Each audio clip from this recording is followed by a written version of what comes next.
को लेकर ब्रिक्स सम्मेलन यहाँ पर हो रहा है। लेकिन क्या है ब्रिक्स? आइए आपको समझाने की कोशिश करते हैं एक बार फिर सरल भाषा में। तो विकासशील देशों का एक संगठन। ब्रिक्स मूल रूप से उभरती अर्थव्यवस्थाओं का एक समूह जिसका लक्ष्य वैश्विक निर्णय प्रक्रिया में विकासशील देशों की आवाज को मजबूत करना है।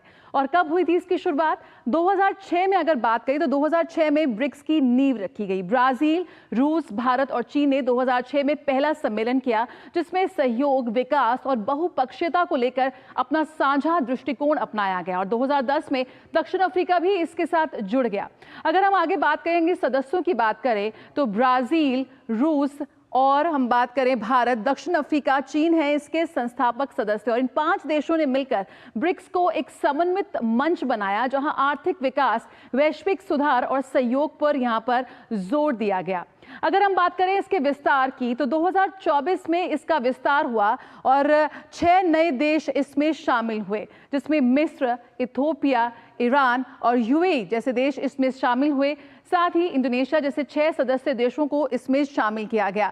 आपको बता दें कि इसके विस्तार के साथ कहीं ना कहीं इसका जो एजेंडा था वो भी विस्तार हुआ। और अब विस्तारित ब्रिक्स समूह की बात करें तो इसमें 11 सदस्य देश शामिल, यानी कि ब्रिक्स एक बृहद मंच बन चुका है जिसमें दुनिया के विभिन्न क्षेत्रों के 11 देश शामिल हो चुके हैं जो वैश्विक दक्षिण यानी कि ग्लोबल साउथ की आवाज को और शक्तिशाली बनाते हैं।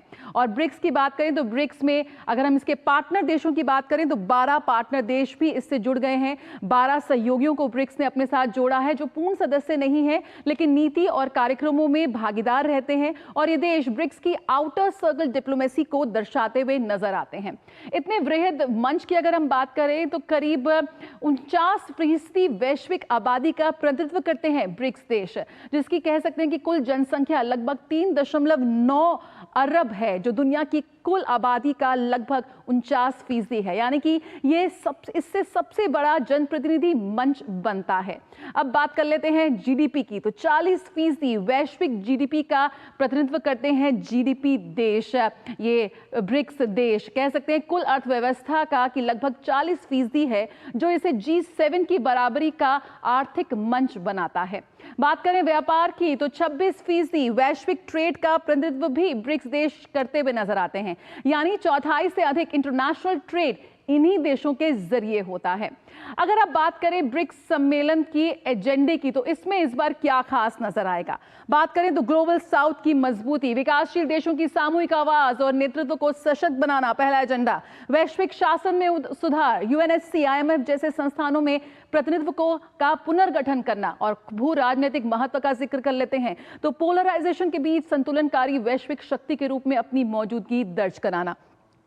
द्विपक्षीय संबंधों को मजबूती मिलना, कई बायलैटरल्स यहां पर प्लान किए गए हैं। तो ऐसे में ब्रिक्स मंच पर सदस्य देशों के बीच कैसे रणनीतिक साझेदारी को बढ़ावा मिलेगा वो भी हम देखेंगे। आतंकवाद भारत का अहम एजेंडा, कैसे आतंकवाद के खिलाफ भेदभाव रहित वैश्विक रुख की यहां पर वकालत लगातार भारत कर रहा है और उसको इस मंच पर रखता नजर आएगा। शांति और सुरक्षा की बात करें तो किस तरह के क्षेत्रीय संघर्ष इस वक्त हैं, कैसे एक शांतिपूर्ण संवाद से उसे सुलझाने की एक प्रक्रिया हो सकती है, उसे भी यहां प्राथमिकता मिलती नजर आएगी।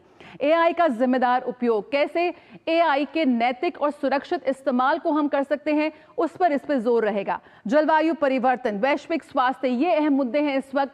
कैसे हरित ऊर्जा और टिकाऊ विकास को हम एक सामूहिक रूप से बढ़ावा दे सकते हैं। जो स्वास्थ्य प्रणाली है यानी कि वैक्सीन सहयोग और आयुष मॉडल पर कैसे साझेदारी बढ़ सकती है वो भी हम देखते नजर आएंगे।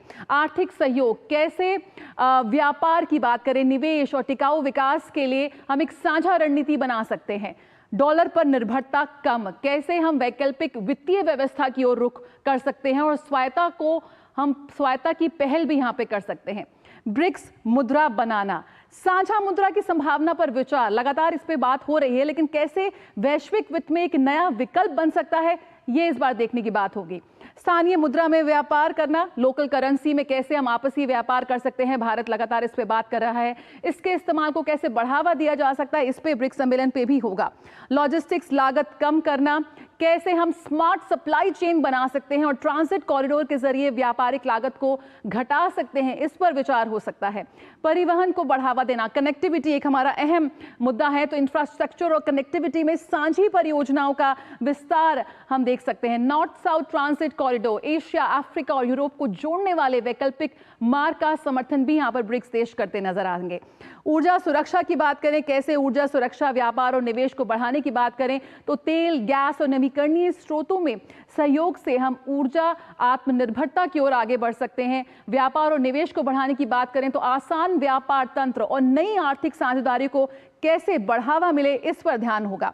नई उभरती तकनीक और इनोवेशन, 5G, क्वांटम, स्पेस और रिसर्च इनोवेशन में साझा पहल की यहां पर उम्मीद की जा सकती है। साइबर सुरक्षा पर सहयोग, डेटा सुरक्षा और साइबर खतरों से निपटने के लिए एक सामूहिक रणनीति पर कैसे ब्रिक्स देश एक ही मंच पर बैठकर, एक टेबल पर बैठ के कैसे विचार करते नजर आएंगे, ये भी अहम एजेंडे में होगा, देखने वाली बात होगी। तो ब्रिक्स पर लगातार हमारी ये स्पेशल कवरेज जारी रहेगी। मुद्दे और भी हैं, सवाल कई हैं, तो बने रहिए हमारे साथ। हमारे खास मेहमान भी जुड़े हुए हैं। जल्द हाजिर होते हैं इस छोटे से ब्रेक के बाद।